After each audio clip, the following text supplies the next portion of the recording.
আসসালামু আলাইকুম। অনেকে দেখতেছি ই-লার্নিংয়ে কীভাবে ফর্ম সাবমিট করবেন এটা জানতেছেন না বা বুঝতেছেন না। আমি আপনাদের উদ্দেশ্যে ভিডিওটা তৈরি করতেছি। সর্বপ্রথম হচ্ছে ই-লার্নিংয়ে আশা করি সবাই ঢুকতে পারেন। ই-লার্নিংয়ে ঢোকার পর হচ্ছে এখানে দুটো অপশান থাকে, ড্যাশবোর্ড আর হচ্ছে মাই কোর্স।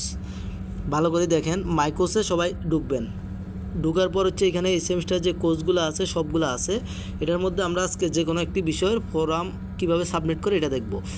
বাংলাদেশ স্টাডিজ এই বিষয়ের একটা ফোরাম আছে, আমি এটার মধ্যে ঢুকতেছি। কিভাবে সাবমিট করে ভালো করে দেখবেন। ঢোকার পর একদম সবাই লাস্টে যাব।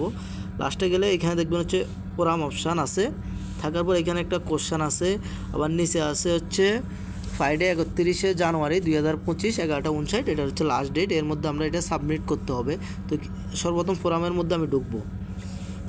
ঢোকার পর হচ্ছে ফোরামটি এই যে কোশ্চান আছে, যে কোনো এনিথিং ফোরাম যে বিষয়ের হোক সবগুলো হচ্ছে এইভাবে একইভাবে সাবমিট করবেন। এখানে ফোরামের কোশ্চান থাকবে, এক এক বিষয় এক এক কোশ্চান বা এক এক দিন এক এক কোশ্চান থাকবে। ওইটা কোশ্চানটা দেখার পর অ্যাড ডিসক্রিপশন টপিকস এখানে ক্লিক করবেন। এখানে ক্লিক করার পর দুটো অপশান দেখবেন, একটা হচ্ছে সাবজেক্ট। এই যে সাবজেক্ট, এখানে খালি ঘর আছে, আপনারা ভালো করে বিষয়টি লক্ষ্য করেন। সাবজেক্টের পাশে খালি ঘর আর মেসেজের নিচে অনেক বড় একটা অপশান আছে, এখানে আপনারা ক্লিক করে লিখতে পারবেন এনিথিং, যে কোশ্চানটা থাকবে এটা লিখবেন। এরপরে সাবজেক্টে কী লিখবেন আমি আপনাদেরকে দেখাই।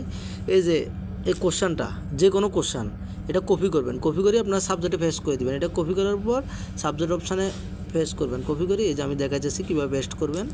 এই যে পেস্ট করে দিলেন, এটা হচ্ছে সাবজেক্ট আমাদের।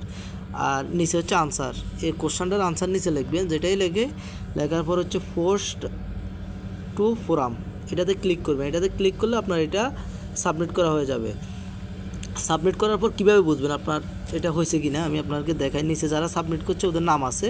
আপনি যখনই সাবমিট করবেন, সাবমিট করার পর রিফ্রেশ দিবেন। একটা রিফ্রেশ দেওয়ার পর সর্বপ্রথম আপনার নামটা থাকবে। থাকলে বুঝবেন যে আপনার ফর্ম সাবমিট হয়েছে, আর না থাকলে বুঝবেন যে আপনি কোনো একটা সমস্যা হয়েছে, আবার সাবমিট করবেন। আশা করি সবাই বুঝতে পেরেছেন।